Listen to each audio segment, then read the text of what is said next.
All right, welcome. This is session 13, an online lecture and review for academic English writing and political science. So today is going to be an exam overview, and I will give you the main elements of the English vocabulary, the technical terms, and the rewriting portion, and we will look at the homework practice test that you completed for doing the checklist, and also a second practice test as part of this class. So first, the midterm exam is this week, a special session. We talked about this on the first day of class. Its midterm exam will be Friday. That's Friday, 26 December. It's scheduled at 10 o'clock, and it goes to 12 o'clock. I know many of you are eager to go on holiday, but please do not leave before 12 o'clock on Friday. Stay and take the exam, and then this class will not have any classes next week during the New Year's week. The midterm exam will be in 07217. We'll have three parts: the English vocabulary, which will have 30 questions, the technical terms, which will have 15 questions, and the writing, which will have 5 multi-part questions. Alright, so the midterm vocabulary, 30 questions, and I suggest you take 25 minutes to complete it, or no more than 25 minutes to complete it. We've had 60 English vocabulary terms between weeks 2 and this week, week 7. So here is a list of the terms that we have studied. So please practice those, know those, the parts of speech, the definitions, and how to change them into different parts of speech. The technical terms will have 15 questions, a suggested time of 10 minutes. It, like the vocabulary, will be multiple choice.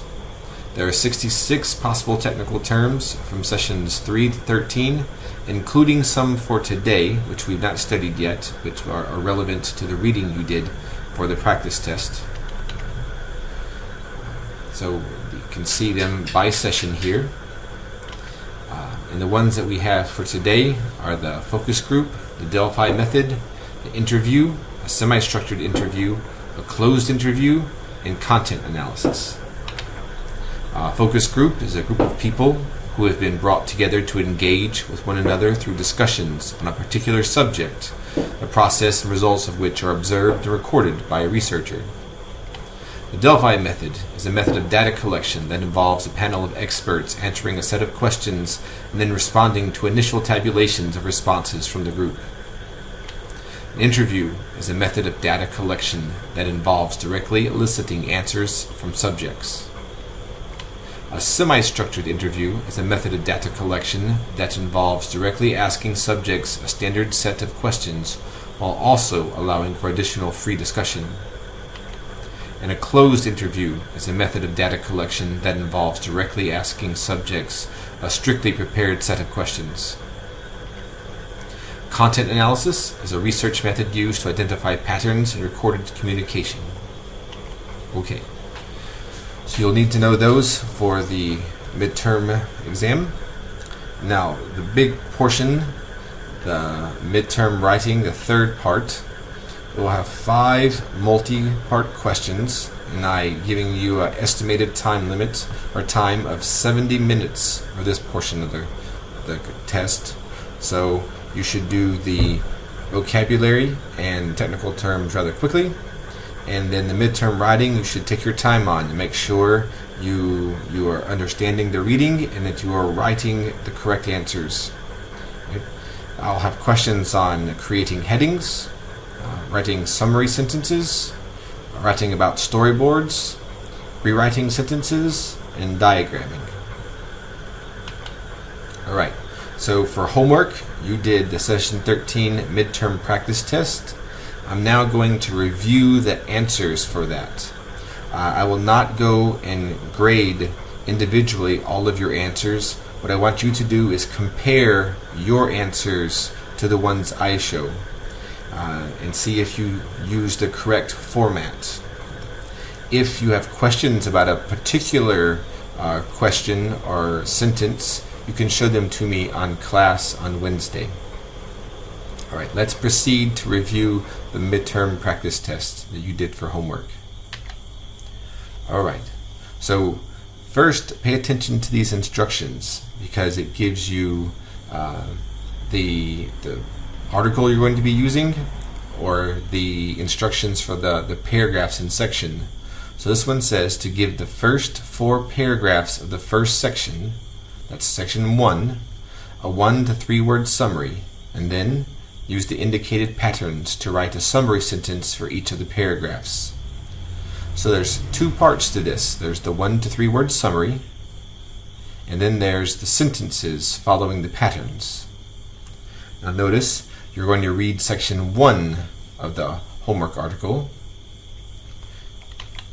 and then you read it and give it a 1 to 3 word summary or heading.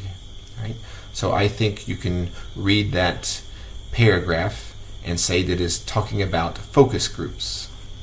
Then do it for the next one. I say this one is an assessment. The paragraph is an assessment of the different methods. Number 3 are online methods. And the 4th paragraph I say is a comparison, comparing the methods. All right. So we've written our headings, or our 1 to 3 word summaries. Now, we're going to write a sentence. If you're not sure how to do this, or you did not do it correctly, look back at the examples we did in class on last Thursday, session 12. So, for a direct object, we want to write about the paragraph. So, we're going to say the first paragraph of the first subsection details focus groups. And you can write section here instead of subsection. Sometimes it will be a section and sometimes subsection. I think this is probably better labeled as a section. So subsection or section is okay. So note, you're going to put first here because it's the first paragraph. Paragraph number 1 you're talking about. We're talking about the first, right here, section 1, section. I have an action verb because I'm going to use a direct object, and here's my direct object, groups, which comes from my 1 to 3 word summary. And then I have an adjective that tells you what kind of groups, focus groups. Let's look at the second one. The second paragraph of the first subsection is an assessment.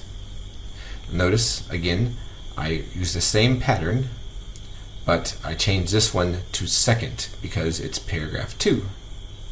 But it's still the first subsection, still section 1 I'm talking about. So the second paragraph of section 1. And this time I'm using a predicate nominative, so that means I need a linking verb. And I use the word is. And then I have the word assessment. Now you might have different words here. That's okay. There are lots of words in the summary that are acceptable, that are fine. One of the difficulties in writing with a predicate nominative is that you need to say what kind of class or type of thing something is. So if you had said it was some sort of particular kind of study, so let's say it was you said the word study here, right? And you wrote the second paragraph of the first subsection is a study. Well, it's not really the study in the sense that it's one of the studies it's talking about. The paragraph talks about a study. What it's doing is assessing the studies, or is an assessment of the studies. So predicate nominatives are a little bit difficult to write with in this way. Let's go ahead and see another example. Now for this one, the third paragraph of the first subsection discusses online methods for surveys. So my directions say I need to have a direct object and to add a prepositional phrase. So I have my third, because it's paragraph 3. It's still the first subsection, because it's section 1. I have an action verb, because I'm using a direct object. And then it discusses what? This was my summary. Online methods. Now, I have a prepositional phrase I'm supposed to add. So for you, you can use the prepositional phrase to give a little more detail, a little more information. So this is an adjective prepositional phrase. What kind of methods are they? Well, they're methods for surveys. So you have to add a little more information. All right, now this last one is a predicate nominative with a prepositional phrase. Now this is a little bit like number 2, except I'm going to add a prepositional phrase on it. Right? The fourth paragraph, because it's paragraph 4, of the first subsection, because it's still the first subsection, is, because I need a predicate nominative, and that means a linking verb, a comparison. That's what the paragraph is doing. So if you said something else, like you mentioned the kind of methods, it was, you say it's different methods, right? If you said the fourth paragraph of the first subsection is different methods, well, that's not really true, because the paragraph is not different methods. The paragraph tells you about different methods, right? That's a good action verb, tells you, right? But for this format, we've got to write about the kind of thing it is. And so I chose this word to be useful for writing a predicate nominative. If I was writing a sentence with a direct object, I would have chosen a different word perhaps. All right, let's look at the next part of the practice test, and that's to write new subheadings or new headings for the actual sections, right? So here I call them subheadings, but it could just be called a heading too. It depends on the format of the article. All right, so my first one is 3 methods. So the article is broken up into 3 sections, and I titled the first one 3 methods. The second one I said is a methodological continuation. Now that sounds like a really big word, and that word is probably not even in that section, but methodological is just the adjective form of method, right? So a continuation means it goes further, does more. So it's a continuation of this section here, and it is continuing it, talking about methods. Now the third one I say is a summary of methods. So now I'm going to write my sentences again. Now the first section explains 3 methods. So see, my sentence is about the section. That's what this number 2 is about. I'm writing about the section. That's my subject. Which section? The first one. What does it do? Explains. That's an action verb, so I can use a direct object. What does it explain? Here I use my subheading, or my heading, 3 methods. The second section is a methodological continuation. Now here, I think you could have titled this 4 methods, or 4 more methods. But if you wrote the second section is 4 more methods, that's not actually correct. The section is not methods. The section is about methods. So if you were to write a linking verb with a prepositional phrase, that would be a good sentence. But when you write a predicate nominative, you're renaming the section. So a new name for the section. So I've called it a methodological continuation. Now 3, the third section is a summary of methods. So here I have my third telling me about this section, my linking verb, I chose a subject complement, a summary. And what kind of summary? Of methods. So that was part of my subheading, or my heading.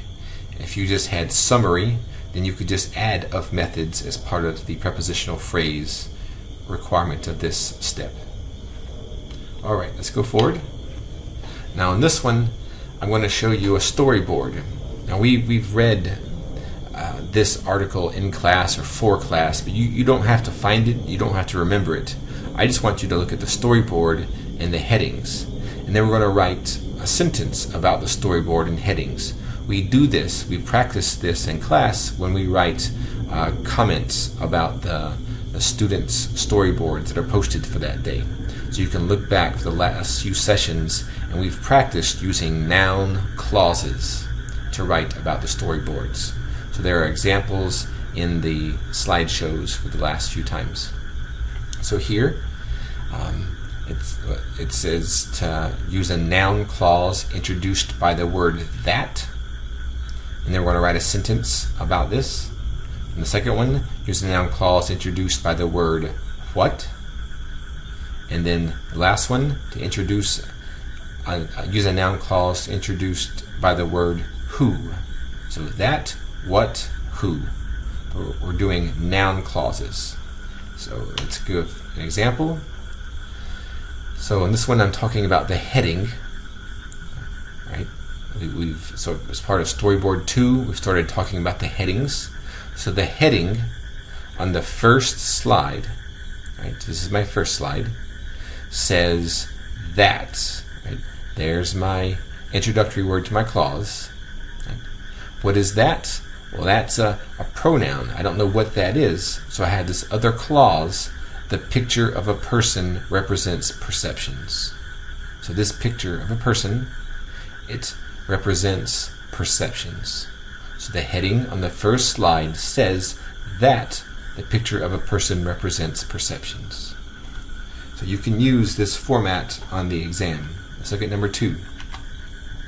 The heading on the second slide explains what the body parts represent. So here's the heading, alternative design. It explains what, this is a direct object, but I don't know, well actually this whole thing is the direct object. This is a relative subordinating conjunction. The body parts represent subject, verb. This is actually the direct object of this part of the sentence. Right? But the heading on the second slide explains what the body parts represent. So this introduces my direct object as a clause, and it also is the direct object of that clause. Now 3. The heading on the third slide shows who is portrayed by the chart. Right? So this is a name, GCB, a title. Maybe you could have used what with this one instead of who. It's not clear if it's an organization or if it's a person, but who is fine for this exercise. So again, I'm talking about the heading. It's on the third slide, the third picture. And what does it do? It shows, and I have the word. It introduces my clause, and then I have the rest of the sentence. So in this one, who is the subject of the clause. In this one, what was the direct object of the clause. In this one, this was a relative pronoun. The whole clause is the same thing as that. Alright, for rewriting, I have a sentence here. So on the exam, I'm going to give you a sentence. The sentence is going to come from the reading, from the article. Now, you can read it here. The fourth method has changed significantly as a research tool in recent years. So let's go forward. Subject and verb, method changed. Right? It says to write your sentences, only the subject and verbs and any necessary conjunctions which connect the subject and verb. I don't have any conjunctions connecting my subject and verb. Next step, I add a helping verb. So I've noted here in italics the word that I added. So I keep my other words and I add a new one. Now this one I'm adding adjectives and adverbs. So the and forth are added. Significantly is an adverb. As a research tool, that's a prepositional phrase. It's changed. It's an adverbial prepositional phrase. It's telling you about the change. And then in recent years is an adjective prepositional phrase. No, it's also adverbial prepositional phrase telling you about when it's changed. So how it's changed, when it's changed. All of these are adjectives or adverbs telling you about the above parts of speech. And so if you notice, that's all the words for this sentence, and so there's no more to be added. There are no direct objects or subject complements. There are no adjectives or adverbs modifying direct objects or subject complements. Alright, so let's look at the sentence here. You're going to diagram 2 sentences on the exam. Draw your baseline. I draw your vertical line to separate the subject and the verb. It might be helpful to go ahead and put some of the adjectives there. So we see here is the method has changed. It's the method, a 4th method. It's changed significantly. It's changed as a tool, and it's a tool in years, in recent years. And it's a tool and a research tool. All right, for this one, I have another sentence for you. The researchers then produce a final report which is sent to each of the respondents. So researchers produced, subject and verb. I don't have any helping verbs. The researchers, as an adjective, then produced, that's an adverb. Now the next one, they're going to produce a report, that's your direct object. Alright, they produce a final report. Now notice here, I don't have all the words. Now, why is that? Well, that's because which is sent to each of the respondents is an adjective clause.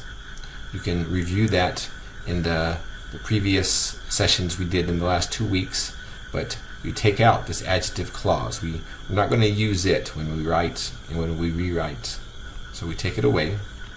When you diagram, you're going to take it out. So draw your baseline and your vertical line. If you see that you have a direct object, you can put that line and any adjectives you have. So the researchers produce report. What kind of report? A report. It's a final report. It's the researchers, and they produce it then. All right. So that's the end of the review for that practice exam. As part of the lesson today, I want you to do another one. So what you should do is you should not go any further in this video, except you should read Section 13 or S13 Strangio 2025. That's in e-learning. And then after you have read that, you should complete there's a Session 13 midterm practice test for classwork. That's part of this online class today. And then as you do that, go ahead and pause this video here. You can just pause it and leave it up. Don't go forward because I'm going to give you the answers. So do it. Now, of course, you're at home, so you could look at the answers and then answer all the questions perfectly. But I'm not going to grade this practice test. You are going to grade this practice test. I will give you credit for effort, for trying and completing the practice test. You don't have to get everything right to get points for this. What you do need to do is try to use this for practice, to learn, to do better. So try it on your own first, and then when you finish, restart this video and then review this midterm practice test for classwork with the video and see how you did. So evaluate your own performance with the examples I give as answers. Alright, so similar kind of question. Note it says each paragraph of the third. So the first practice test had the section 1. This one has section 3. So you're going to go to the article, to Strangio 2025, read the third section. And then you give a 1 to 3 word summary. And then you're going to use those summaries to write sentences in these patterns. So let's go ahead. I say the first one is about Thailand's reputation. The second one is an implication. Implication means it implies some consequence or some effect from something. And the third one is just funds. Alright, so let's write a sentence. The first paragraph of the third subsection. So this is paragraph 1, so it's first. And I'm talking about the third, section 3, third subsection. What does it do? It discusses. What does it discuss? The reputation of Thailand. Reputation is my direct object. Now for a predicate nominative, second paragraph of the third subsection is an implication. So this word is not in the paragraph. I use it to describe what kind of paragraph it is. Right? Not what's in it so much, but the kind of paragraph it is. That's how you use predicate nominatives. Now, the last one, the third paragraph of the third subsection, is a conclusion about funds.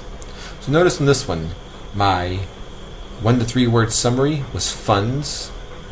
I put funds in my prepositional phrase. Right? It was about funds. About is a really useful preposition. Right? But I still needed a predicate nominative. So I remembered that this was the last section in the article. So it was a conclusion. So I said is a conclusion, and I used my prepositional phrase to use my information about my subheading. So you could have written something about the third paragraph and explains funds in the scam industry. That would be okay too. The third paragraph of the third subsection explains funds in the scam industry. That would be okay. Alright, so for the second section of this practice, you read the whole article, you look at each section, and you write a subheading or heading for each section. So I said the first one is just the Reuters article. The second one's a viewpoint contrast. And the third one's suspicions. So here, where to put first, I'm talking about the number 1, the first subsection. What's it do? It describes, what does it describe? The Reuters article. Now this one is the predicate nominative. Remember, these are difficult because you can't just put what is in them or a word that's in them. You have to understand what they are. What are they doing in the article? So in this one, it's contrasting two viewpoints. People disagree. The police in the article disagree with the people in the Reuters report, the Reuters article, the original one. And so it's giving you two different opinions from two different people. So the second section is a viewpoint contrast. Contrast is showing differences. Viewpoint is just telling you how you see or understand something. And the third one, the third section expresses suspicions of the government. So the article ends suggesting that it thinks that the Thai police the Thai immigration is not being honest and that there must be some involvement, and so it doesn't name anyone, but it does show that they are suspicious. So they express suspicions, and the suspicions are of the government. So I meet my requirements. I have a prepositional phrase here, of the government, and I have a direct object, suspicions. And when you have a direct object, you have to have an action verb. So look at the examples in these two practice tests for good action verbs to use when writing about summary sentences. Alright, this is the storyboard exercise. It's the same directions as before. So there might be different words here, so you have to look and see. This one is that and what, that's the same. This one I have how. So the heading on the first slide, so my heading is self-censorship. The heading on the first slide says that, right? So that's the introductory part to my clause. And now what does it say that is? It says the picture of the face represents self-censorship. So this picture has a face on it. It represents self-censorship. How do I know that? Because of the heading here. Now, the heading on the second slide explains what the buildings represent. Okay?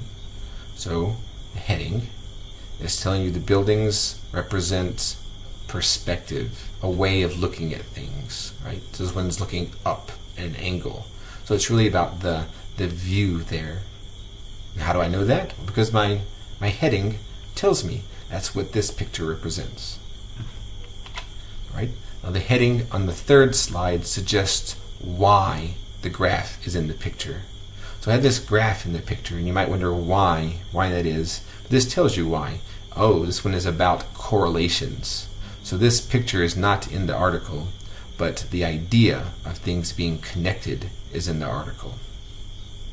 All right, so each of these is a noun clause, says that. So all of these are functioning as direct objects in the sentence. That's a very normal way to use noun clauses. Here, that is a relative pronoun. The picture of the face represents self-censorship is what that is. So that is all of this. Explains what. The buildings represent what. It's like the last what example. Subject of the clause, verb of the clause, direct object of the clause. This one, subject of the clause, linking verb of the clause, and then adverb, subjunctive adverb for the clause. Alright, so this one, same directions, except there's a specific and new sentence. 6 victims said that they had been escorted through Bangkok's 2 international airports. So you might want to start by looking to see if there's any part of this that you can take out, because we take out adjective and adverb clauses. 6 victims said that. All right, we should notice that word that. And then there's a subject, they, helping verbs, there's a clause here. Now, is it when we need or when we don't need? That can be adjective, adverb, or noun. So how do you know? Well, 6 victims said that. Well, what is that? We don't know. We need the that. That is just a kind of a short way of saying all of this. So we're going to need this one. So let's go ahead and start. The victims said. Right? There's no helping verbs. There were 6 victims. And that should not be in italics there. It should be 6 victims said. All right. What did the 6 victims say? All right. This is our direct object as a clause. That they had been escorted. All right. So look, we use this relative pronoun here, that. And we use the subject because we've already done subjects up here. We do the verb, escorted, because we've already done verbs up here, and we use the helping verbs because we've already done the helping verbs up here.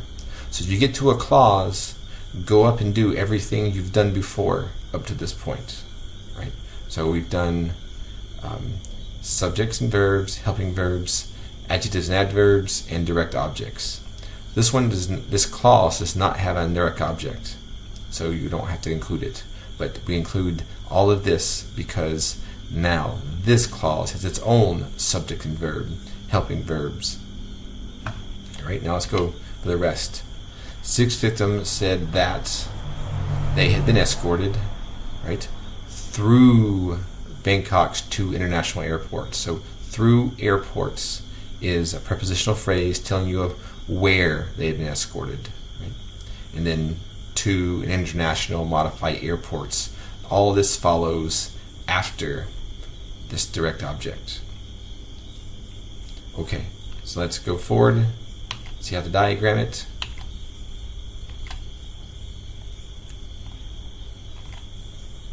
So draw your baseline, draw your vertical line. You know there's going to be a direct object. Go ahead and add that. You should know there's going to be a stilt in this one. There's a stilt. It has its own subject and verbs. So we catch up and put our subjects and verbs here. And there we go. The 6 victims said, oh, we're missing one. Where's that? Okay. That? Yeah, that at the end. That goes over the verb. So that represents all of this. All right. Now, the next one, I think this should be number 5, actually.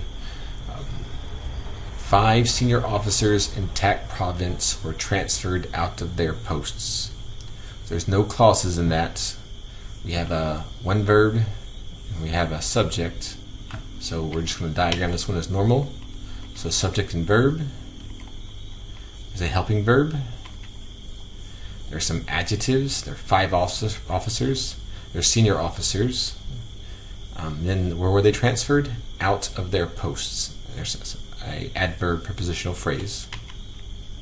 No direct objects, indirect objects, object complements or positives, and no adjectives. If you don't have anything here, you will not have anything here, because this is modifiers for this.